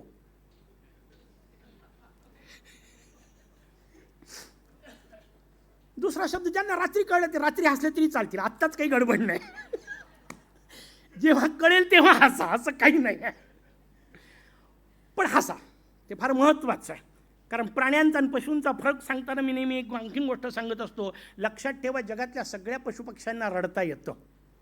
कुत्रे रडताना तुम्ही पाहिले, कावळे रडतात, मांजरी रडतात, वेगवेगळे घरचे प्राणी रडतात, गाई म्हशींच्या डोळ्याला पाण्याच्या धारा लागलेल्या असतात. सगळ्या प्राण्यांना रडता येतं. जगात फक्त आणि फक्त माणूस हा असा एकमेव प्राणी आहे ज्याला हसता येतं. फार महत्त्वाचं आहे, लक्षात घ्या. बाकी सगळ्या प्राण्यांना रडता येतं, माणूस हा एकमेव प्राणी आहे ज्याला हसता येतं. आणि म्हणून मी नेहमी सांगत असतो, निदान आपण माणूस आहे सिद्ध करायसाठी तरी हसत जा. आणि किती हसण्याचा आनंद आहे लक्षात घ्या. त्या फोटोग्राफरच्या समोर उभे राहता, कोणी नसतो, तो ओळखीचा ना पाळखीचा, पण तोही सांगतो स्माईल प्लीज. आपणही हसतो, खोटं खोटं हसतो. पण गंमत लक्षात आली का तुम्हाला? तुम्ही त्या फोटोग्राफरकडे पाहून खोटं खोटं हसता तर फोटो खरा चांगला येतो. जीवनात जर खरं खरं हसायला सुरुवात कराल तर फोटो नाही, चरित्र चांगलं होईल, चारित्र्य चांगलं होईल. आपल्याला फोटोचं, जीवनात या फोटोचं प्रतिमेत रूपांतर करायचं आहे. त्याला जीवनाची आनंद यात्रा म्हटलं आहे. इतकी आनंदात असली पाहिजे की जीवन असेपर्यंत आनंद, असेपर्यंत सोडून द्या, जातानाही आनंदात असलो पाहिजे. कुठं असतो? येताना ठीक आहे, मग अशी म्हटलं तसं येताना रडत रडत आलो, जाताना निदान उलटं असलं पाहिजे की नाही? किती मस्त संतांनी आपल्याकडे सांगून ठेवलं. कबीरांचा काय सुंदर दोहा आहे, कबीरा जब हम पैदा हुए जग हसे हम रोए. कशी मजेदार रचना होती. सगळं जग हसत होतं. मग अशी सांगितलं तसं माझं रडणं ऐकल्याबरोबर सगळ्यांनी हसायला सुरुवात केली. कबीरा जब हम पैदा हुए जग हसे हम रोए, ऐसी करणी कर चलो हम हसे जग रोए. रचना अशी असली पाहिजे. ज्या क्षणी मी हा देह सोडेल त्या क्षणी मी आनंदात असलो पाहिजे. आणि लक्षात ठेवा, मनात असो की नसो, तुमची इच्छा गेली उडत, एक गोष्ट कन्फर्म आहे सगळ्यांची, त्याचं उत्तर आहे मरावं लागणारच आहे. बाकी काही कन्फर्म नाही. कुठलंही इथं बसलेल्या एकाही माणसाचं भविष्यातली एकही गोष्ट निश्चितपणे सांगता येत नाही. हां, इथं बसलेल्या माझ्या सकट सगळ्यांची एक गोष्ट नक्की सांगता येते, कधी ना कधीतरी मरणार आहे. फक्त एक बरं आहे की कधी ते माहीत नाही, त्याच्यामुळे सुखाने चाललं आहे. पण आता सांगूनच टाकू का विषय निघालाच तर? थोडं गंभीर व्हाल, नाईलाज आहे मला माहिती आहे, पण नाईलाज आहे तर मला सांगूनच टाकतो. इथं बसलेले सगळेजण 7 दिवसात मरणार आहेत. सर काही थोडंसं वाटू द्या, एवढ्या लांबून तुम्हाला बोलावलं, चांगला तुमचा सत्कार केला आणि व्यासपीठावर बसून आम्हाला शाप देताय सगळे इथं बसलेले 7 दिवसात मरणार आहेत. बिलकुल मरणार आहे. मी माझ्या सकट सांगतोय, इथं बसलेले सगळेजण 7 दिवसात मरणार आहेत. त्याच्या मागचं कारण व्यवस्थित समजून घ्या. 7च दिवस आहेत, रविवार, सोमवार, मंगळवार, बुधवार, गुरुवार, शुक्रवार, शनिवार. 8वा दिवस आहे कुठं? 7च दिवसात मरणार की नाही? फक्त हा रविवार शेवटचा का पुढचा ते माहीत नाही, पण मरतील तर 7च दिवसात की नाही? आपल्या सगळ्यांना 7 दिवसात मरायचंय, हे आपलं सगळ्यांचं ठरलेलं प्राक्तन आहे. फक्त ते 7 दिवस ज्याला मार्गी लावता येतात त्याला भगवान परीक्षित म्हणतात. पण त्याच्यासाठी शुकाचार्य भेटावे लागतात. शुकाचार्य भेटले की परीक्षित होतो, तो तरुण जातो. 7 दिवसात जातो. आपल्याजवळ तर कितीतरी आहे, पण आपल्याला माहीत नाही पुढचा कोणता, म्हणून सगळ्या गडबडी चाललेल्या आहेत. आपल्याला ते समजून घ्यायचं आहे. आणि मृत्यूचं निश्चित भान असलं पाहिजे. आणि जर जायचंच असेल समोर, तर मी गमतीने सांगत असतो, पण गमतीवर घेऊ नका. वस्तुस्थिती तशी ठेवा. वस्तुस्थिती काय? ज्या दिवशी भगवान यमराज दारामध्ये येऊन उभे राहतील, मी तर नक्की सांगणार आहे यमराजाला, सरका मागे, आज रेडा हम चलाएंगे. जायचंच आहे तर जरा आनंदात जाऊ ना, एन्जॉय करत जाऊ. बाकीचे बरेच वाहनं चालवले, रेडा कधी चालवला नाही आहे, इतर वेळा काय भेटणार नाही आहे सोय. त्याच्यावर चुकून बसलो तर उद्या पेपरमध्ये फोटो यायचे, महाराज रेड्यावर बसून चालले, नसली ती पंचायत. त्याच्यामुळे जीवनात तर करता येणार नाही, पण यमराज आले तर यमराजाला सांगता आलं पाहिजे, सरका मागे, रेडा आम्ही चालवू. हा आनंद, कारण नाहीतरी नेतोच आहे, नाहीतरी नेतोच आहे. तर मग हसत खेळत जाऊ ना, आनंदात जाऊ, प्रसन्नतेत जाऊ. यमाला सुद्धा 2 मिनटं वाटलं पाहिजे, काही गडबड झाली का, आपण चुकून आलो का, कारण त्यालाही सवय नाही असा कोणी येण्याची. तसं जाता आलं पाहिजे. आणि लक्षात ठेवा, तसं ज्याला जाता येतं ना, जगद्गुरु तुकोबा म्हटल्या जातं. देह तर सगळ्यांचाच जाणार आहे, इलाजच नाही आहे. पण मगाशी सांगितलं तसं पोटाचा विचार करून जगाल तर आयुष्यभर देहाचा विचार कराल. देह आहे, प्रश्न नाही, तो अप्रतिमच असला पाहिजे. मोरयाचं मंदिर आहे, देहाचं नाव स्वानंद ठेवलं. काय विचार करून ठेवलं? मातापित्यांनी या देहाचं नाव ठेवताना स्वानंद ठेवलं. स्वानंद हे भगवान गणेशांच्या निवासस्थानाचं नाव आहे. जसं वैकुंठ आपल्याला माहिती आहे, जसं कैलास माहिती आहे, तसं स्वानंद हे भगवान गणेशांच्या निवासस्थानाचं नाव आहे. या देहाला नाव ठेवताना लौकिक अर्थाने पिताश्री, आध्यात्मिक अर्थानं श्रीगुरु, त्यांची भूमिका होती की या देहामध्ये स्वानंदेश आहे, हा विश्वास असला पाहिजे. आणि मग माझं प्रत्येक काम विदाऊट CCTV चांगलं चालतं, जर आतमध्ये बसलेला कळला तर. मी नेहमी सांगत असतो, घरी उठल्यानंतर एक काम करा. आज घरी गेले, झोपले की सकाळी उठल्यानंतर आपली नजर कुठं जाते तो एक पॉईंट ठरवा. सगळ्यांनी प्रयोग करा. 2-4 दिवस पहिल्यांदा पॉईंट ठरवून घ्या. आणि जिथे पॉईंट ठरला असेल तिथे तुम्ही ज्या कोणत्या देवतेची उपासना करत असाल त्याचं एक सुंदर चित्र लावा. कशा करता? डोळे उघडले की चित्रावर नजर गेली पाहिजे, साधा हिशोब. डोळे उघडले की समोर ते चित्र दिसलं पाहिजे. आणि पहिलं काम करा, उठल्यानंतर शांतपणे हात जोडा आणि धन्यवाद म्हणा. कशा करता? उठवलं, गॅरंटी काय होती? दुसऱ्या दिवशी पेपरला बातमीच यायची, काल झोपले, जे झोपले ते झोपले, उठलेच नाही. भगवंतानी पुन्हा उठवलं, भगवंताला धन्यवाद द्या. आणि नुसता धन्यवाद नका देऊ, भगवंतानी आणखीन 1 दिवस उठवलं. या वाक्याचा अर्थ कालपर्यंत जमलं नाही असं काहीतरी करायला पुन्हा एक चान्स दिलेला आहे. उठल्यानंतर डोक्यात हा विचार असला पाहिजे. लक्षात ठेवा, तुम्ही आम्ही इथं बसलेले सगळी जन्माला येण्याच्या पूर्वीसुद्धा जगाची लोकसंख्या 6 अब्जेच्या वर होती. आता ती 7.5 अब्जेच्याही वर गेली. बरं, हे वाक्य म्हणेपर्यंत 4-5 वाढले, तो पुन्हा वेगळा विषय. जगाची लोकसंख्या तुम्ही आम्ही सगळे, आता इथले सगळ्यातले वृद्धातले वृद्ध गृहीत धरले तरी तेही जन्माला येण्याच्या आधी जगाची लोकसंख्या 6 अब्ज होती. आणि तरी तुम्ही जन्माला आले आहात. या वाक्याचा अर्थ व्यवस्थित लक्षात घ्या. त्या 6 अब्ज लोकांना जमणार नाही असं काहीतरी करायला भगवंतानी पाठवलं आहे. मला ते माझं जीवन ध्येय ओळखता आलं पाहिजे. अनेकांची अडचणच ही आहे, आयुष्य संपून जातं, कोहम या प्रश्नावर सुरू होतं. आणि कोहम याच प्रश्नावर संपत असेल तर त्या यात्रा कशी होईल आणि आनंद यात्रा कशी होईल? त्या कोहमचा सोहमपर्यंतचा जो प्रवास आहे ना, आनंद यात्रा त्याला म्हणतात. ती आनंद यात्रा करता आली पाहिजे. जीवनाची यात्रा असली पाहिजे. यात्रा तेव्हाच होते जेव्हा जिथं पोचायचं आहे ते ध्येय पवित्र असतं. नाही तर त्याला ट्रिप म्हणतात. प्रवास तर तेही करतात, यात्रा नाही होती. यात्रा केव्हा होते? जेव्हा मी ठरवतोय की मला जिथं जायचं आहे ते शेवटचं स्थान भगवंताचे चरण आहे, तेव्हा त्या प्रवासाला यात्रा म्हटल्या जातं. आणि शेवटचं स्थान भगवंताचे चरण असले पाहिजे, कारण आलो तिथून आहे. व्यवस्थित रचना समजून घ्या. लहानपणी आपल्यापैकी सगळ्यांनी चक्र नावाची गोष्ट शिकले. जलचक्र शिकलो होतो आपण शाळेमध्ये. ढगातून पाणी पडतं, पाण्याचा प्रवाह होतो, प्रवाहाचा नाला, नाल्याची नदी, नदीची महानदी, महानदी समुद्राला जाऊन मिळते, समुद्राच्या पाण्याची पुन्हा वाफ होते आणि ढग तयार होतात. जलचक्र सगळ्यांना माहिती आहे. बसले बसले 1 मिनिट विचार करा बरं. एक गती ठरलेली आहे, हे चक्र ठरलेल्या गतीने पुढं जायला पाहिजे. असं बसल्या बसल्या विचार करा की समुद्राच्या पाण्याची वाफ न होता समुद्राचं पाणी 2 मिनिटाकरता पुन्हा नदीत आलं, काय होईल? व्याख्यान द्यायला मी राहत नाही ना ऐकायला तुम्ही राहत नाही. 2 मिनिटात फक्त समुद्राचं पाणी जर वापस नदीत आलं तर 2 मिनिटात संपूर्ण विश्व नष्ट होऊन जाईल. लक्षात घ्या. चक्राची रचना फार महत्त्वाची आहे. चक्र पुढेच गेलं पाहिजे, मागे येऊन नाही चालत. चाक मागे आलं की नष्ट होणार आहे. जीवनातला विषय पहा. बोलता बोलता गाडीचं चाक चुकून उलटं फिरलं तर सगळे हॉस्पिटलमध्ये सापडतील. नाही चालत.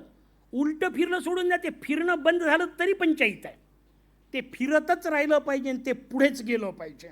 पण पुढे म्हणजे नेमकं कुठं जायचं? त्याचं उत्तर तुमच्या माझ्या शास्त्राने सांगितलं. भगवंतापासून निर्मिती झाली. आत्मन हा आकाश हा संभूत हा. मग त्यातून पुढे एक तत्व करत पृथ्वीपर्यंत आलो. पृथ्वीवर 4 प्रकारचे देह, त्यात हा देह तयार झाला. इथपर्यंत आलो. चक्र पूर्ण केव्हा होईल?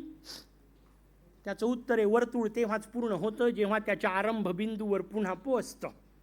भगवंतापासून जन्माला आलेलो, प्रगट झालेलो आपण पुन्हा भगवंताच्या स्वरूपात लीन होऊ, तेव्हा चक्र पूर्ण होईल. हरकत नाही, एक वेळ पुढं नाही गेलं तर चालेल, पण आता मागे पुन्हा पशुत्वाकडे तर नाही गेलं पाहिजे ना. तो भाग समजून घ्यायचा आहे. मी इथून पुढे मला भगवान व्हायचं आहे, ईश्वरी अवस्थेपर्यंत जायचं आहे, तेही पुन्हा समजून घ्या. नाही तर पुन्हा मग पंचायत व्हायची. मला देव व्हायचं म्हणतं की काय मला सोंडबिंड फुटल, असं काही होत नसतं. जसं राक्षसांचं सांगितलं तसं देवही समजून घ्या. राक्षस सांगितले आपल्याला वेगवेगळ्या विकृतींच्या माध्यमातून, देवता सांगितल्या वेगवेगळ्या सद्गुणांच्या माध्यमातून. भगवंत व्हायचे म्हणजे काय? सच्चित आनंद 3 शब्द सांगितले. सत शब्दाचा अर्थ अस्तित्व, ते देहालाही आहे. चित शब्दाचा अर्थ ज्ञान, ते या देहातही आहे. आनंदाची पंचायत आहे.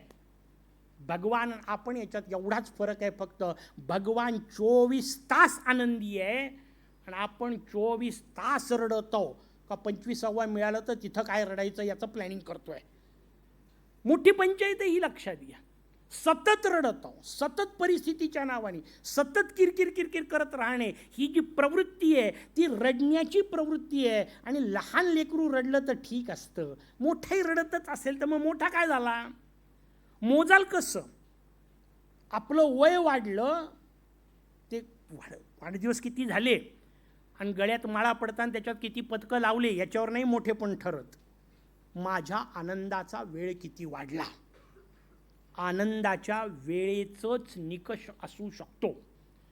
जीवनामध्ये असं नाही होणार 24 तास आनंदी नाही राहणार, बरोबर आहे. अरे पण 4 तास दुःख मान्य, 20 तास तर आनंदी राहा. इथं 20 तास नाही 20 मिनिटं राहणं जमत नाही. ही पंचायत आहे. आनंद कसा प्राप्त होईल? आणि कायम लक्षात ठेवा, आनंद नावाची गोष्ट बाहेरून येऊ शकत नाही. सुख मिळवता येईल कदाचित बाहेरून, पण सुखाची मोठी पंचायत आहे. सुखाच्या सोबत कायम दुसरा शब्द आहे दुःख. आणि सुख मोठा अजब आहे, पण लक्षात घ्या, या निमित्ताने समजून घ्या, जगातलं प्रत्येक व्यक्तीचं सुख हे कोणाच्या तरी दुःखावरच अवलंबून आहे. उदाहरण देतो म्हणजे समजेल. मी एक प्राध्यापक माणूस आहे. माझ्यासाठी प्राध्यापक म्हणून सगळ्यात आनंदाचा दिवस कोणता? त्याचं उत्तर आहे, ज्या दिवशी निकाल लागल्यानंतर माझे सगळे विद्यार्थी अप्रतिम गुणवत्तेने पास झालेले असतील, तो माझ्यासाठी सगळ्यात आनंदाचा विषय, बरोबर. पण आता मला सांगा, मला आनंदी व्हायचं असेल तर माझ्या सगळ्या पोरांना वर्षभर दुःखी होण्याशिवाय पर्याय आहे का? त्यांना वर्षभर मेहनत करावी लागणार आहे, त्यांना वर्षभर दुःख भोगावं लागणार आहे, आवड नसताना लक्षात ठेवावं लागणार आहे, लक्षात ठेवलेलंच जाऊन लिहावं लागणार आहे, तेव्हा मला आनंद प्राप्त होणार आहे. माझ्या आनंदाकरता त्या सगळ्यांना दुःख भोगावं लागणार आहे. बरं, ते सगळे वर्षभर आनंदात उड्या मारत राहिले तर नंतर मला दुःख भोगावं लागणार आहे. तुमचा रिझल्ट का मातीत गेला म्हणून मला मेमो भेटतो. साधा हिशोब आहे जगाचा. कोणाला तरी एकाला आनंदी व्हायचं असेल तर कोणाला तरी दुःखी होण्याशिवाय पर्याय नाही. तुम्ही म्हणाल मग असंच जर करायचं असेल तर आम्ही इतरांना का दुःख द्यायचं, त्याचं उत्तर नाही द्यायचं. म्हणून तो दुसरा शब्द सांगितला, आनंद. त्याला प्रतिवाची शब्दच नाही, कारण आनंद हा माझा सेपरेट आहे. म्हणून म्हणजे जर लक्षात घ्या, जीवनात सगळ्या गोष्टी पाहिजेत. अमृत महोत्सवाचा विषय जेव्हा आपण करतो तेव्हा समजून घ्या, पहिल्या 3ही गोष्टी, 4 टप्पे सांगितले. सगळीकडे आपल्याकडे 4 गोष्टी सांगितल्या. आयुष्याचे 4 टप्पे सांगितले: ब्रह्मचर्य, गृहस्थ, वानप्रस्थ, संन्यास. प्रत्यक्ष घ्यायची गरज नाही. कपडेच भगवे घातले म्हणजे त्याच्यानंतर असेल याची गॅरंटी काय ना, तो पुन्हा वेगळा विषय आहे. म्हणजे घरदार सोडून गेला आणि हिमालयात जाऊन बसून तिथूनही जर बायकोच आठवत असेल तर त्याच्यापेक्षा घरात बरा नाही का. हा हिशोब समजून घ्यायचा. काय करायचं आहे ते नुसतं वरपांगी नाही, आतून महत्त्वाची गोष्ट आहे. आणि मग आतून करत असताना मी आपल्याला सांगितलं तसं की 4 अवस्था सांगितल्या: ब्रह्मचर्य, गार्हस्थ, वानप्रस्थ, संन्यास. हे जीवनात आले पाहिजे. पहिला ब्रह्मचर्य आश्रम तेजस्वितेचा विषय आहे, म्हणून तर रौप्य आहे. त्यानंतर पैसा असला पाहिजे, प्रपंची असावे सुवर्ण. समर्थांसारख्यांनी सांगितलं, जे लंगोटीवर फिरत होते तेही म्हणतात नाही, प्रपंचात सोनं पाहिजे. हां, तो हिशोब सांगितला, बिलकुल असलं पाहिजे. सोन्याचा हिशोब 50पर्यंत, पण 50 नंतर डोक्यात आलं पाहिजे की अरे नाही, सोनं नुसतं असून उपयोग नाही, काहीतरी हिऱ्यासारखं, त्याच्या पलीकडचं काहीतरी. हा विचार 50 नंतर आला पाहिजे. आणि वानप्रस्थ इतकी सुंदर कल्पना होती, सांगू की नको मलाच प्रश्न पडतोय, पण सांगितल्याशिवाय व्यासपीठाला बरंच वाटत नाही, सांगूनच टाकतो. माता भगिनींनो, वानप्रस्थाश्रम पुरुषांनी स्वीकारो का न स्वीकारो, तुम्ही स्वीकारायला शिका. एकदा घरात सुनबाई आल्यानंतर घरातून लक्ष काढून घेणे यालाच वानप्रस्थ म्हणतात. जंगलात जाऊन राहायची गरज नाही, पण ती सोडत नाही म्हणून ही उचकटल्याशिवाय राहत नाही. तिथं पंचायत आहे. हे साईड इफेक्ट आहेत, व्यवस्थित समजून घ्या. म्हणजे समाजामध्ये पहिल्यांदा वृद्धाश्रम नाही आले. आता आपल्याला वाटतंय वृद्धाश्रम ही फार मोठी भयंकर समस्या आहे, पण लक्षात घ्या, समाजात पहिल्यांदा वृद्धाश्रम नाही आले. समाजात पहिल्यांदा पाळणाघरं आले. आई वडिलांना आपल्या आनंदाकरता, सुखाकरता, पैसे मिळवण्याच्या इत्यादी हव्यासाकरता पोरं सांभाळायला नको होते. त्यांनी आपले पोरं दुसऱ्यांकडे ठेवले. पोरं मोठ्या झाल्यावर यांना घरात कशी ठेवतील? वृद्धाश्रम हा पाळणा घराचा परिणाम आहे. आमच्या मुलांवर संस्कार करायचे आहेत. आणि माता भगिनींनो, त्यातल्या त्या ज्या युवा आहेत, तरुण आहेत, त्यांना सांगतो, जीवनात सगळे करिअर बिलकुल करा, माझं काही म्हणणं नाही, पण व्यवस्थित लक्षात ठेवा, छत्रपती शिवबाला घडवण्यापेक्षा जिजाऊचं मोठं करिअर नसतं. सर्वोच्च करिअर ते आहे, मुलांवर संस्कार देणे, कारण संस्कारातून आनंद प्राप्त होणार आहे. आणि म्हणून 3 गोष्टींचा विषय आपल्यासमोर सांगितला: धर्म, अर्थ, काम. याही 3चा तसाच विषय आहे. पहिल्या 25मध्ये धर्माचा विषय आहे, पुढच्या 25मध्ये अर्थाचा विषय आहे, पुढचे 75पर्यंत आनंदात सगळ्या गोष्टी ज्या मिळवलेल्या आहेत त्याचा आनंद घ्यायचा आहे. पण या 3च गोष्टी एकमेकांच्या सोबत करता येतात ना. म्हणून सौभाग्यवती समोर बसली आहे, पण सौभाग्यवतीलाही शपथ देताना 3च गोष्टी दिली आहे. प्रतिज्ञा काय केली? धर्मेच, अर्थेच, कामेच नातीचरामी.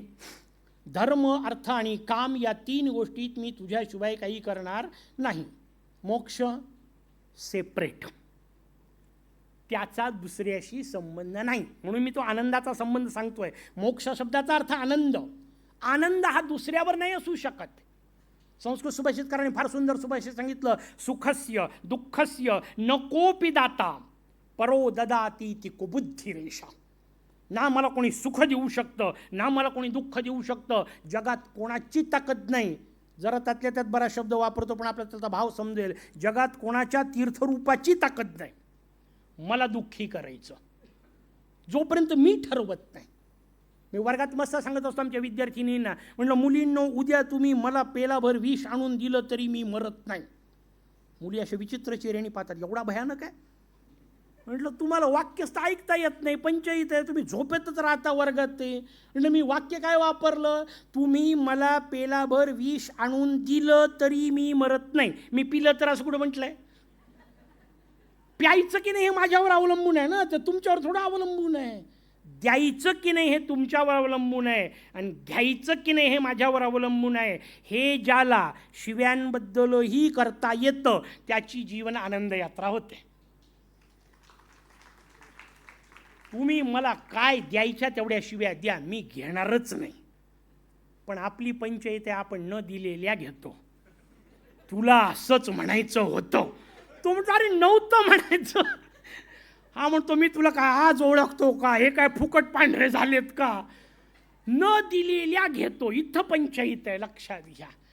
दिलेल्या सुद्धा सोडता येतात. माझा मोरया सांगितला शूर पकड आहे, सुपासारखे कान आहेत, आपले असले पाहिजे. मोरयाचे आहे नाही उपयोगाचं नुसतं, माझे असले पाहिजे कान सुपासारखे. याचा अर्थ सुपामध्ये काही घेतलं आणि पाखडायला सुरुवात केली की सगळं फालतूचं उडून जातं आणि जेवढं अप्रतिम असेल तेवढं शिल्लक राहतं. तसं तुम्ही मला सगळं सांगितलेलं मला पाखडून घेता आलं की समजून घ्यावी गणेश उपासना सुरू आहे. त्या उपासनेचा अर्थ मंदिरात किती वेळ बसले आणि देवाजवळ, त्याला आहे मूल्य आहे, मूल्य सगळ्याच गोष्टीला आहे, त्याच्याबद्दल नाही म्हणत. पण मंदिरात किती वेळ बसला आणि आरत्या किती म्हटले आणि स्तोत्र किती म्हटले याच्यावर उपासना नाही ठरत. माझ्या मोरयाचं शूरपकर्णत्व माझ्यात आलं पाहिजे. जीवन जर आनंदाने जगायचं असेल, समस्या कुठं नाही येतो, समस्या सगळीचकडे आहे. बिना समस्येचा काळ नसतो. आमचे आदरणीय बंडोपंत काका बसले, ते मला म्हणाले एकदा आपण कधीतरी मेघदूतमवर व्याख्यान मला करू. म्हटलं बिलकुल आनंदाने करू.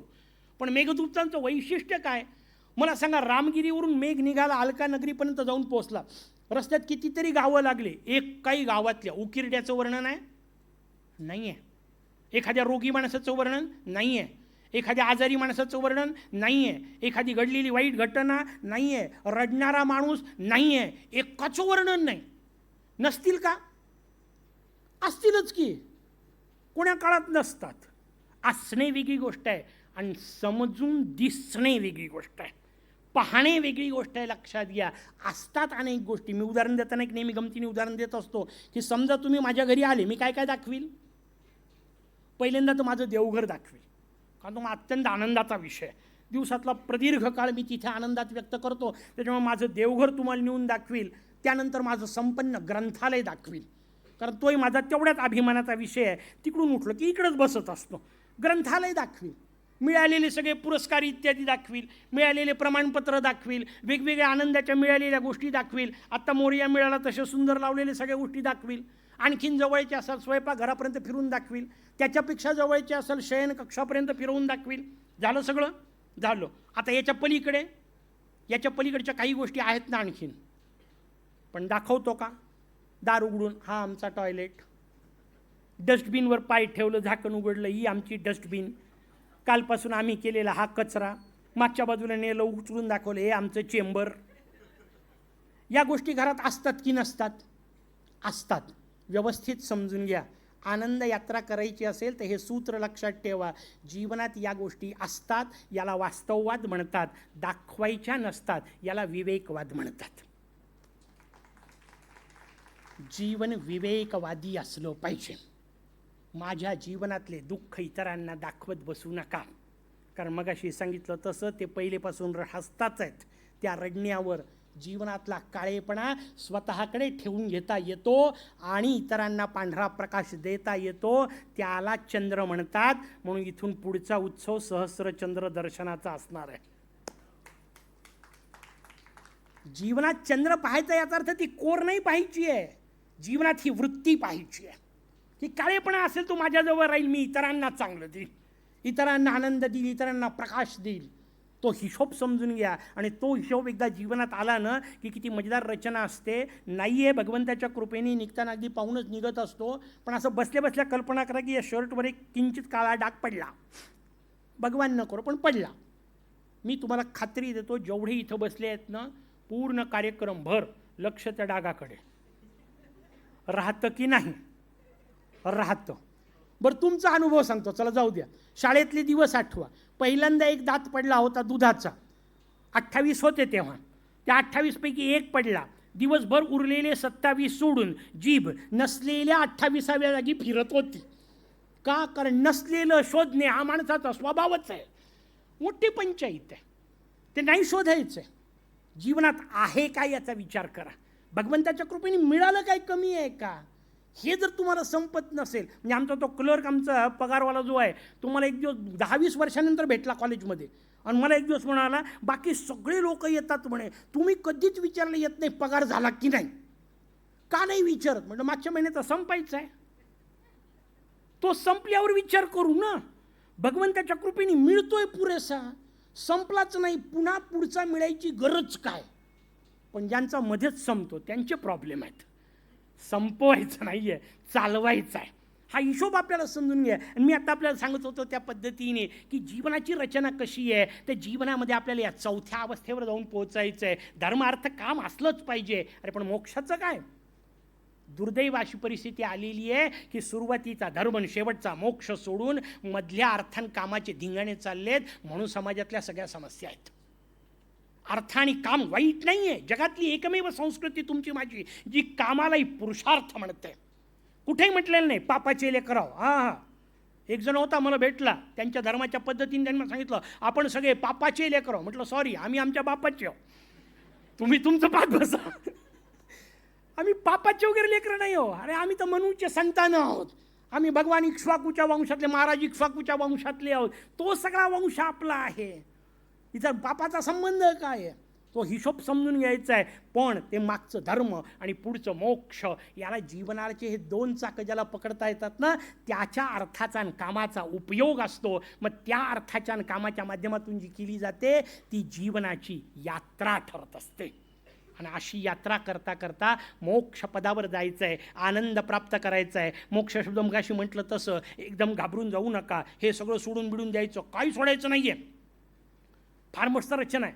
कशाला मोक्ष म्हणतात? एक लहानसं उदाहरण मी प्रवचनात देतो, ते आपल्यासमोर सांगतो. एक माणूस आहे, त्याच्याजवळ दोन मोठमोठे भांडे भरलेले आहेत असं समजा. दोन्ही भांड्यांमध्ये दोन प्रकारचे लाडू भरलेले आहेत. एक एक लाडू समोरच्याला वाटायचा आहे. जेवढे लोक आले त्याला एक एक एक एक लाडू देतोय. मला सांगा, कुठल्या तरी डब्यातले आधी संपतील की नाही? भले एकच राहील दुसऱ्या डब्यात, पण कुठेतरी एक शिल्लक राहणार, कारण त्याच्याशिवाय काही रचना होणार नाही. कुठल्या तरी एका डब्यातले आधी संपतील. आपल्याजवळ असे दोन डबे आहेत जे आपण भरून घेऊन आलेलो आहे. कोणते? त्याचं उत्तर आहे, ज्या क्षणी जन्माला आलो त्या क्षणी दोन गोष्टी ठरलेल्या आहेत. एक गोष्ट श्वास, ते आपली ठरलेले आहेत. सतत घेत आहात, अखंड घेत आहात, थांबवता येत नाही, त्याचं स्टॉकही करता येत नाही. जोपर्यंत तो चालू आहे तोपर्यंत बरं आहे. नाही तर ठरलेला एकच प्रश्न आहे आयुष्याचा शेवटचा. सगळ्या बसलेल्यांनी हे घरी जाऊन रडायचं नाही. आनंदाकरता सांगतोय, समजून घेण्याकरता. शेवटचा आयुष्यातला प्रश्न ठरलेला आहे, किती वाजता येणार. याच्या पलीकडे प्रश्नच नाही आहे. यायचंय काही नाही, हे सगळं मिळवायचंय. आणि हे मिळाल्यानंतर लक्षात ठेवायचंय की यातलं काही सोबत येणार नाहीये. धनानी भूमौ पशवश्च गोष्ठे भार्या गृहद्वारी जनस्मशाने देहश्चितायाम. एवढं संस्कृत आपल्याला समजतं. हे सगळं इथंच राहणार आहे. बदलवून टाका नवीन याच्यात, काही बिघडत नाही. धनानी बँकौ, हां, किती जरी राहिले तरी बँकेतच राहतात. 5-5 हजार कोटी रुपयाचे घोटाळे करणारे, आपल्याला शून्य मोजता येणार नाही पटकन किती लावायचे, तेवढ्याले घोटाळे करणारे कॅरिडॉरमध्ये 3-3 तास पडून होते. कारण नाव जरी हर्षद होतं तरी काम तसं कुठं होतं. अजब रचना ही लक्षात घ्या. नुसता पैसा असून उपयोग नाही आहे. त्या पैशाचा योग्य उपयोग करता आला पाहिजे, तर त्या पैशाचा उपयोग आहे. हा भाव समजून घ्या. नाही तर डोक्यापासून गंगा वाहत आहे, हा उपाशी मरत आहे, अशी अवस्था होते. आणि तीच अवस्था आपली आहे. आपल्या धर्मशास्त्राकडे, आपल्या संस्कृतीकडे, शास्त्रांकडे जर पाठ फिरवत असू तर डोक्याशी गंगा वाहत आहे, हा तहानेने तडपत आहे. या उदाहरणापेक्षा वेगळं उदाहरण नाही आहे, लक्षात घ्या. हे आम्हाला शिकून घ्यायचं आहे. धर्म अर्थ काम तिन्ही करून मोक्षावर नजर असली पाहिजे. शांतपणे सोडता आलं पाहिजे. हे सगळं बाजूला करता आलं पाहिजे. आणि असं जे जीवन असतं त्या जीवनाला आपल्याकडे यज्ञ असं म्हणतात. आणि तुमच्या माझ्या जीवनाचा यज्ञ करायचा आहे. ही यज्ञ फार महत्त्वाची गोष्ट आहे. यज्ञाचा विषय निघाला म्हणून फक्त 1 मिनिटात सांगतो, त्याच्यावर विषयांतर करत नाही. पण यज्ञ म्हटला की आपल्यापैकी अनेकांचा असा बुद्धिभ्रम केला जातो की ते आगीत कशाला काही टाकायचं, ते तर वायात जातो. नाही, यज्ञात टाकलेलं वाया जात नाही. फक्त एकच उदाहरण, तर आत्ता तो आपला विषय नाही आहे म्हणून. अशी एक कल्पना करा बसल्या बसल्या. आत्ता आयोजकांनी इथे टोपलंभर मिरच्या आणून ठेवल्या, चांगल्या खडखडीत वाळलेल्या, आणि मला खायला सांगितली. मी खायला सुरुवात केली. मिरच्या कोणाला तिखट लागेल? मला एकट्याला, बरोबर. तुमचा काही संबंध नाही. आता बसल्या बसल्या कल्पना करा, इथे एक यज्ञकुंड पेटवलं, मी मुठभर उचलले आणि त्याच्यात टाकल्या.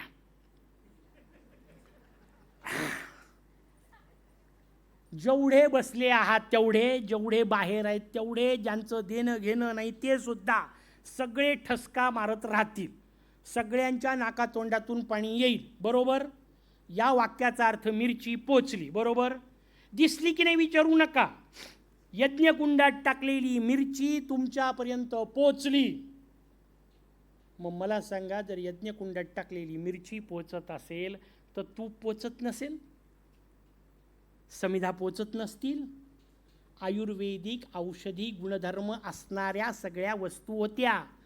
त्या आयुर्वेदिक औषधी गुणांनी युक्त असणाऱ्या समिधा यज्ञात वापरत होते.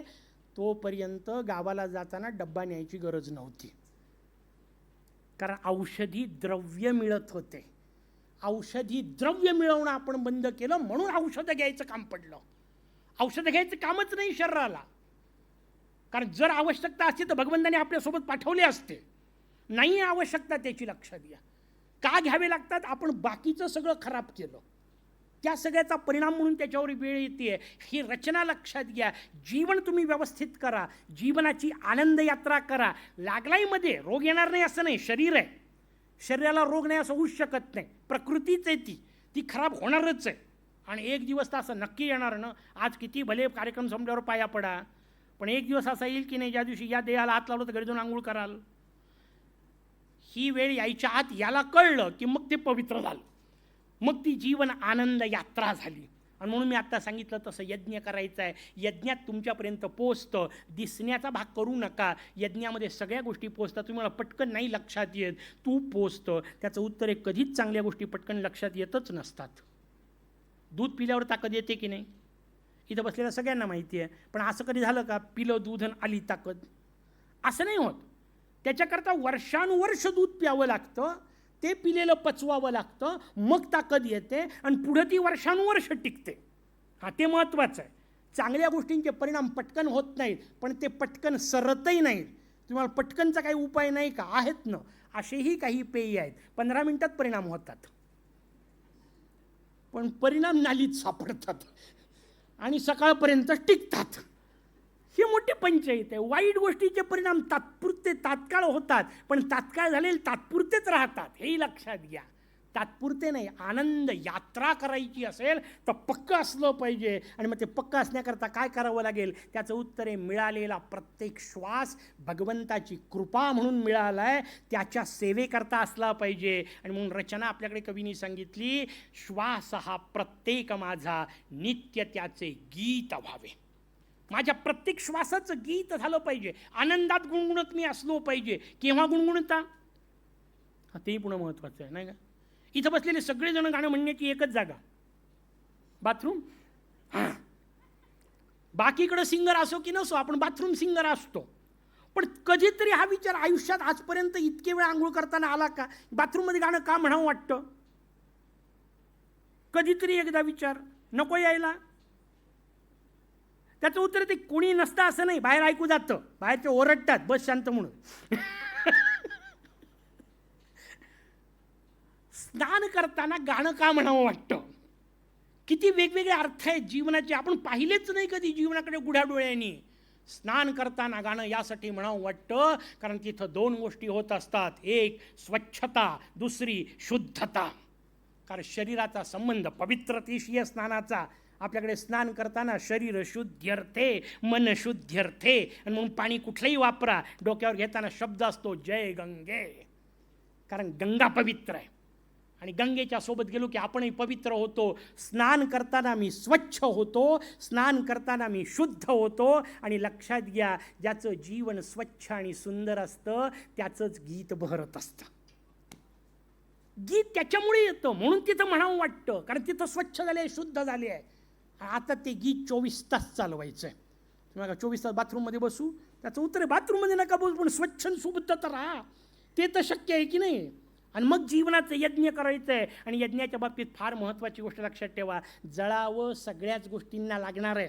या देहाला सुद्धा जळावं सगळ्याच गोष्टींना लागणार आहे. पण बाकीच्या गोष्टी जेव्हा जळतात तेव्हा खाली जे शिल्लक राहतं त्याला राख म्हणतात. घराची राख रांगोळी झाली, अख्खं घर जरी जळालं तरी जे शिल्लक राहतं त्याला राख म्हणतात. उकिरड्याला लागली आग तर नंतर राख उरते, कचऱ्याला आग लागली तर नंतर राख उरते, पण यज्ञकुंडात जे उरते ती राख नसते, त्याला भस्म म्हणतात. कारण आहुती समर्पित केलेली आहे, लागलेली आग नाही आहे, समर्पण आहे. जिथे समर्पण असतं तिथे माणसाच्या संपूर्ण जीवनाची राख नाही होत, त्याचं भस्म होत असतं. म्हणून प्रार्थना असली पाहिजे भगवंताला, श्वास हा प्रत्येक माझा नित्य त्याचे गीत व्हावे, शेवटी माझ्या तनूची राख नोव्हे भस्म व्हावे. जय गजानन.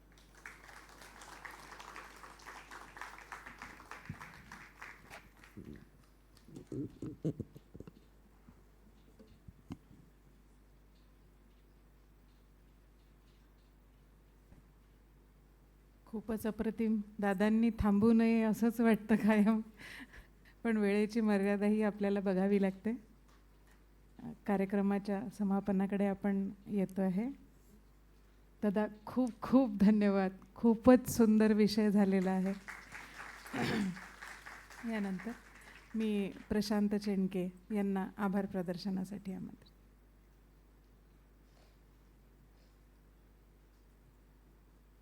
नमस्कार. मागील म्हणजे थोड्या वेळापासून मी इथे बसलो आहे. एक माझ्या लक्षात आलं की सरांनी सांगितल्याप्रमाणे म्हणजे मी बुद्धिमत्तेवर विश्वास करणारा माणूस आहे, आणि मला जसं लक्षात आलं की हे प्रत्येक वेळा गणेशजीचं नाव घेतात आहे. म्हणजे माझं नशीब चांगलं की मी चतुर्थीला जन्माला आलो, त्याच्यामुळे मी पण माझ्याजवळ गणेश ठेवतो आणि अथर्वशीच रोज म्हणतो. बाकी मला काही वेद येत नाही आणि बाकी काही समजत नाही, सॉरी फॉर दॅट. पण मला एक लक्षात आलं की आज मी माझ्या आयुष्यातलं इतकं सुंदर ज्ञान घेतलं की आजपर्यंत मी पुष्कळ विश्व फिरून राहिलो, पण अशा गोष्टी फक्त आपल्या भारतात आहे.